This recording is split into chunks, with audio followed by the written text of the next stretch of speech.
Hello guys, myself miss Preeti. Welcome to my YouTube channel जिसका नाम है divine nursing knowledge.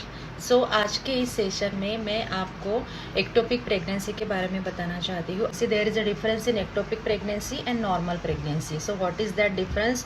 You should know the detail knowledge about the ectopic pregnancy. So in today's lecture we will discuss about the what is the ectopic pregnancy. The term ectopic pregnancy means out of place. So what happen in normal pregnancy? Normal pregnancy में क्या होता है? Fertilization occurs in the fallopian tube and implantation occurs in the uterine cavity. But what happens in the ectopic pregnancy? Fertilization occur in the fallopian tube, but because of the some reason, that is the tubal surgery, pelvic inflammatory disease, or history of smoking, history of age over than 35. So these all are the causes. Because of these causes, what happens? Fertilization normally occurs in the fallopian tube, but implantation also occurs in the fallopian tube. That is we known as the tubal pregnancy. But if the implantation occurs outside the uterine cavity, that is known as the ectopic pregnancy. What happen in ectopic pregnancy? Fertilization occurs in the fallopian tubes and implantation occurs in the outside the uterine cavity. Means outside the uterine cavity में जो fertilized ovum का implantation होता है उसको कहते हैं ectopic pregnancy. So ectopic means out of place. So out of place of pregnancy means ectopic pregnancy. Okay, ये आप concept ध्यान में रख लीजिए. देन हम नेक्स्ट देखते हैं what is the definition of ectopic pregnancy. Ectopic pregnancy is one in which the fertilized ovum is implanted and developed outside the normal endometrial cavity.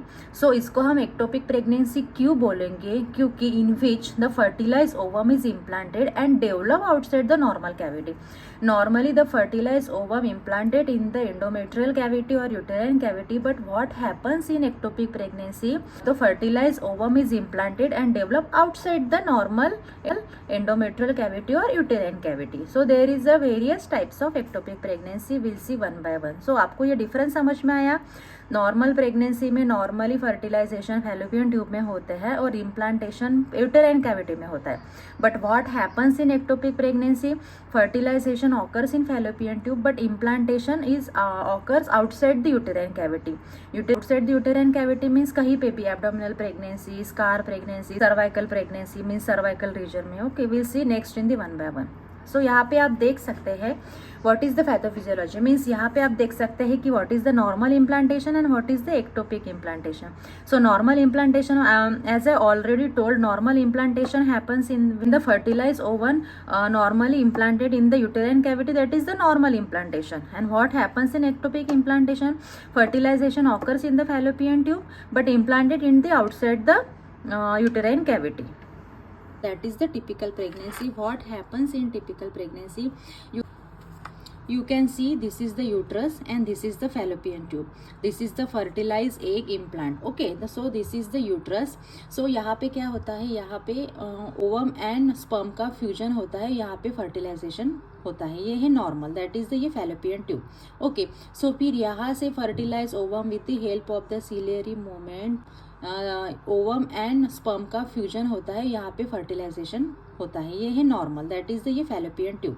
Okay, so फिर यहाँ से fertilise ovum with the help of the ciliary movement, cilia with the help of this ciliary movement यहाँ पे क्या होता है?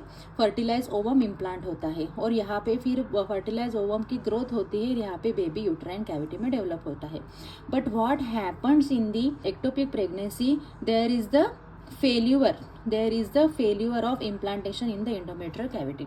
So you can see here, this is the fertilized egg implanted in the fallopian tube. That is the ectopic pregnancy.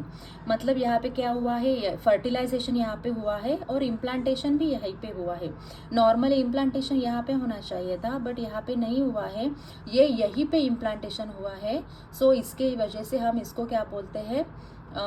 Tubal pregnancy. Ectopic pregnancy का common type है tubal pregnancy. Okay, tubal pregnancy हम इसमें क्यों कहते हैं? क्योंकि fallopian tube में fertilise ovum implant हुआ है, इसके लिए हम इसको ट्यूबल प्रेगनेंसी बोलते हैं. अगर वो सर्विक्स में इम्प्लांट होता था तो हम उसको सर्वाइकल प्रेगनेंसी बोलते थे. अगर वो आउटसाइड द यूटेराइन कैविटी और एब्डोमेन में और पेरिटोनियम कैविटी में इम्प्लांट होता है तो उसको abdominal pregnancy. Then next is the types of ectopic pregnancy. So there are the various types of ectopic pregnancy. In that, first is the tubal ectopic pregnancy, interstitial pregnancy, corneal pregnancy, cervical pregnancy, ovarian ectopic pregnancy, abdominal ectopic pregnancy, C-section scar ectopic pregnancy, heterotopic pregnancy. हाँ, so you can see here in this image, okay, normal uterus है, ये fallopian tube है, ये ovary है. Okay, अगर fertilise ovum implanted in the ampullary part, we will call it as a tubal pregnancy. Tubal pregnancy means this is the continuation of the tubes. In the tube, anywhere the implantation is occur, we will call it as a tubal pregnancy. And tubal pregnancy is very most common form of ectopic pregnancy. If there is the this is the fundal part of the uterus. If the implant this is the fundal part of the uterus and this is the uterus. So if the fertilized ovum implanted in the caesarean scar, we will call it as a caesarean scar pregnancy. If a fertilized ovum implanted in the cervical region, we will call it as a cervical pregnancy. If fertilized ovum implanted in the interstitial, we will call it as a interstitial pregnancy, that is the fallopian tube, we will call it as a tubal pregnancy. If the fertilized ovum implanted in the ovary, then we will call it as a ovarian pregnancy. So that is all are the form of ectopic pregnancy. Okay, next is the tubal pregnancy. Tubal pregnancy is the most common form of ectopic pregnancy. You can see here in this graph, tubal pregnancy occurs in 91.5%. That is the tubal pregnancy means pregnancy it is happen in the 0.6%. Then next is the cervical ectopic pregnancy, that is the 0.4%. Other ectopic pregnancy, that is the 0.7%. Fertilized ovum implanted in the fallopian tube, that is the tubal pregnancy. It is the most common form of ectopic pregnancy. Then next is the caesarean scar pregnancy, when the fertilized ovum implanted in the caesarean scar, so that is known as the caesarean scar pregnancy, and this happen in 6.7%. Then next is the ovarian pregnancy, if the fertilized ovum implanted in the ovarian cavity and developed there, that is the ovarian pregnancy. Then next we'll see the causes of ectopic pregnancy. So first cause है previous ectopic pregnancy, previous history है ectopic pregnancy की, so that is the one of the cause of ectopic pregnancy. Then next is the contraception failure, उसमें intrauterine device है, sterilization failure है, use of progesterone only pill है. Then next is the pelvic inflammatory disease है, tubal surgery है, fertility treatment है, smoking है. Smoking से क्या होता है, smoking में निकोटिन प्रेजेंट होता है, so उसकी वजह से क्या होता है, fallopian ट्यूब जो होते हैं उसके अंदर वो सीलिया प्रेजेंट रहता है. Cilia helps to the ovum to movements. Okay, so with the help of the cilia जो फर्टिलाइज ओवम है वो वहाँ से कैरी फॉरवर्ड होके कहाँ पे आता है, एंडोमेट्रियम कैविटी में आता है और वहाँ पे इम्प्लांट होता है. अगर पेशेंट को स्मोकिंग की हिस्ट्री है, सो क्या होगा, सीलिया प्रेजेंट नहीं रहेगा, तो उसकी वजह से क्या हो सकता है कि जो फर्टिलाइज ओवम है वो वहीं पे इम्प्लांट होता है, उसको वहाँ से वो निकल नहीं सकता. So that is the one of the cause of ectopic pregnancy. Then tubal surgery, अगर ट्यूबल सर्जरी हुई है किसी कारणवश, अगर ट्यूबल सर्जरी हुई है तो वहाँ पे क्या होगा, एडहेरेंस हो जाएगा. सो उसकी वजह से भी ये फर्टिलाइज ओवम को डिफिकल्टी होगी वहाँ से पास होने के लिए. So that is the tubal surgery. अगर पेल्विक इन्फ्लामेटरी डिसीज है, so that is one of the cause. अगर प्रीवियस एक्टोपिक प्रेगनेंसी है, so that is also one of the cause. Then next is the age means अगर age more than 35 years है, so according to age there is a loss of ciliary moments of the fallopian tube, so that is one of the also cause. Then previous abdominal और pelvic surgery because of the scar adherence. Then next is the use of diethyl stilbestrol, multiparity, then endometriosis, then congenital tubal abnormality. Congenital tubal abnormality means there is a blockage of tube, there is a small tube or any obstruction in the tube, so that is the congenital tubal abnormality. Then intrapelvic adhesion. So these all are the causes of ectopic pregnancy. Then क्या क्या signs and symptoms है ectopic pregnancy के. सो उसमें है early signs. Early signs means normal pregnancy. Normal pregnancy के symptoms है वो ही सिम्टम्स एक्टोपिक प्रेगनेंसी में स्टार्टिंग में रहेंगे, ठीक है. Then next is the warning sign. Warning sign में क्या है, एब्डोमिनल पेन है 100%. सो एब्डोमिनल पेन कैसा रहेगा, शार्प पेन रहेगा, इंटेंस पेन रहेगा, particularly on one side. Then next is the vaginal bleeding. 70% of female में वजाइनल ब्लीडिंग रहेगा, लाइट टू हेवी ब्लीडिंग रह सकता है. So that is the symptoms of ectopic pregnancy. And in the signs, patient look ill, pallor, pulse persistent high, tenderness and mass on the lower abdominal may be felt. Then next is the shoulder pain रहेगा. Then dizziness और fainting रहेगा. Then next is the clinical feature क्या क्या है. Pelvic pain, sign of shock, gastrointestinal symptoms, amenorrhea और in some patients there will be no symptoms. Then diagnosis आप कैसे करेंगे कि ये एक्टोपिक प्रेगनेंसी का पेशेंट है. सो डायग्नोसिस आप TVS कर सकते हैं, that is the transvaginal ultrasound. Then next is the serum SCG level, that is the human chorionic gonadotropic hormone, उसकी लेवल हमको मेजर करनी है. देन कल्डोसिंथेसिस भी हम कर सकते हैं, लैप्रोस्कोपिक के द्वारा भी हम पता कर सकते हैं कि ये एक्टोपिक प्रेगनेंसी है, नॉर्मल प्रेगनेंसी. देन DNC भी हम कर सकते हैं, that is the dilatation and curettage. Then serum progesterone level भी हम चेक कर सकते हैं. अगर greater than 25 mg/ml suggest to intrauterine pregnancy and less than 5 mg/ml suggest the ectopic pregnancy. So इसके लिए हमें प्रोजेस्टेरॉन लेवल को मेजर करना है. अगर मोर देन 25 mg/ml हुए तो ये नॉर्मल इंट्रायूट्राइन प्रेगनेंसी है. अगर लेस देन 5 mg/ml है so it is the ectopic pregnancy है. What is the management of ectopic pregnancy. हम कैसे मैनेज करेंगे एक्टोपिक प्रेगनेंसी को. So, acute ectopic pregnancy refers to a severely symptomatic or rupture ectopic pregnancy that presents a medical emergency. It requires immediate diagnosis and treatment to prevent the life-threatening complication. So, first principle of management of ectopic pregnancy, उसमें first है resuscitation and laparotomy. Okay. Ruptured ectopic pregnancy की patient अगर आपके पास आती है तो इस समय में आपको क्या करना है. आपको इमिडिएटली रिससिटेट करना है पेशेंट को और लैप्रोटॉमी के लिए लेकर जाना है, क्योंकि to prevent the further complication. So resuscitation में अब हम क्या करेंगे, एंटी शॉक ट्रीटमेंट देंगे, जैसे कि RL crystalloid solutions we have to start. Then blood transfusion and stabilization of the vital signs and not resuscitation follow by laparotomy. So in the emergency अगर patient की कंडीशन बहुत ही खराब है, you have to not resuscitate the patients but we have to follow the laparotomy. Then next is the laparotomy.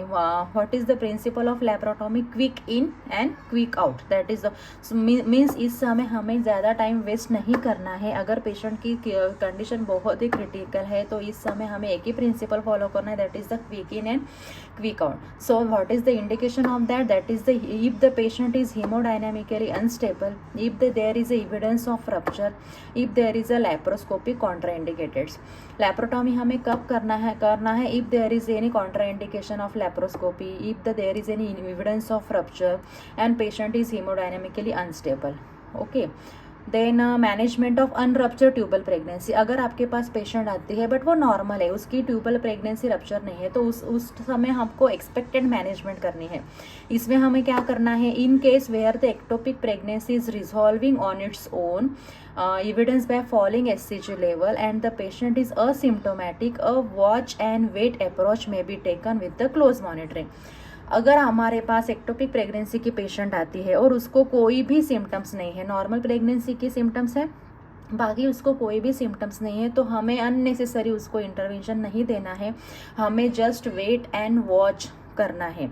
सो हमें patient को admit करना है और हमें पेशेंट की SCG लेवल मॉनिटर करते रहने हैं. अगर the SCG level resolving on its own and the patient is asymptomatic, then हमें बस वेट एंड वॉच करना है. That is the expected management. Then next is the medical management. Medical management हमें क्या करना है, मेडिकल मैनेजमेंट में हमें मेथोट्रेक्सेट देना है पेशेंट को. सो मेथोट्रेक्सेट की भी इंडिकेशन है. हमें किस पेशेंट को मेथोट्रेक्सेट दे सकते हैं, patient must be asymptomatic, means patient को कुछ भी सिम्टम्स नहीं होने चाहिए. That is the abdominal pain नहीं होना चाहिए, sharp intense pen, shoulder pain नहीं होना चाहिए, पेशेंट को वजाइनल ब्लीडिंग नहीं होना चाहिए. अगर पेशेंट चलती फिरती है, अच्छी खासी है, तो वो पेशेंट को हम दे सकते हैं methotrexate. Then patient hemodynamically stable है, अगर पेशेंट का serum SCG level less than 3000 IU पर लीटर है, वो उसको हम दे सकते हैं. Then tubal diameter 4 centimetre without fetal cardiac activity. अगर हम UHG करें और tubal diameter less than 4 centimetre without fetal cardiac activity है तो हम मेथोट्रेक्सेट दे सकते हैं. नो इंट्रा एब्डोमिनल हेमरेज है तब हम दे सकते हैं.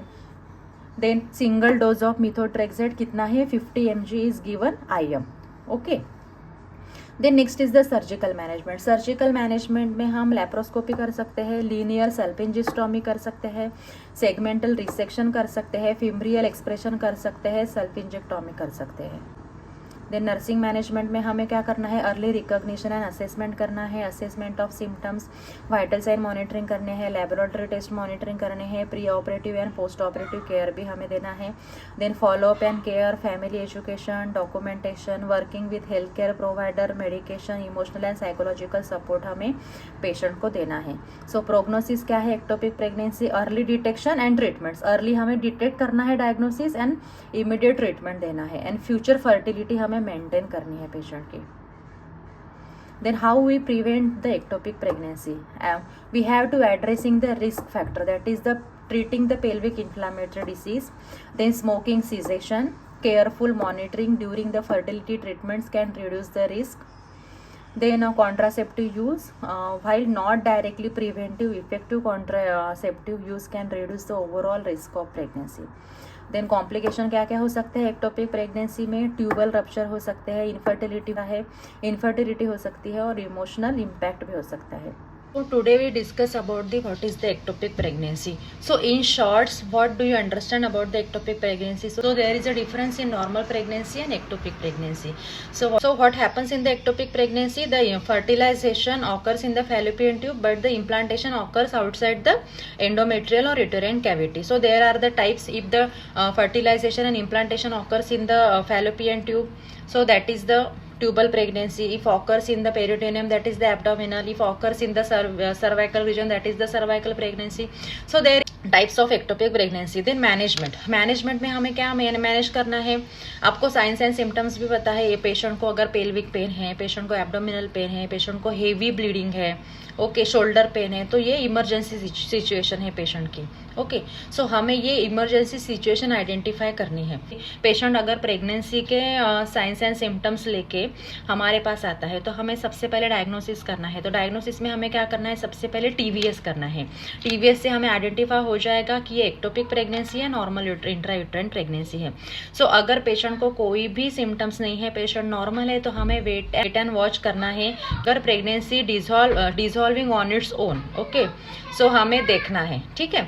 सो उसके बाद अगर पेशेंट हीमोडायनेमिकली अनस्टेबल है, पेशेंट को सीवियर ब्लीडिंग है, सीवियर एब्डोमिनल पेन है, so that is the emergency situation. So in this condition हमें क्या करना है, पेशेंट को रिससिटेट करना है by the RL, by the blood transfusion.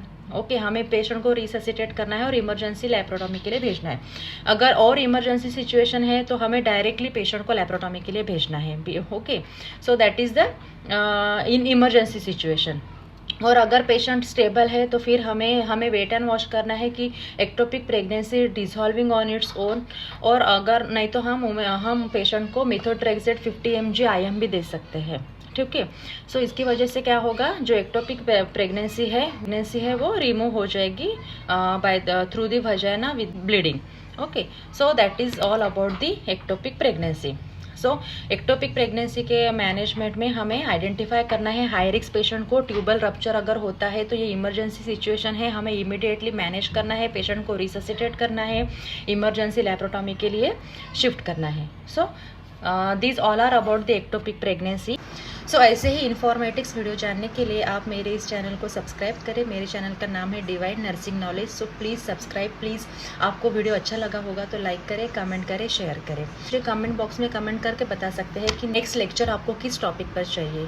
सो उसके अकॉर्डिंग हम प्रिपेयर करेंगे और आपके लिए नए वीडियो लेकर आएंगे। So please comment, share, likes. Okay, thank you.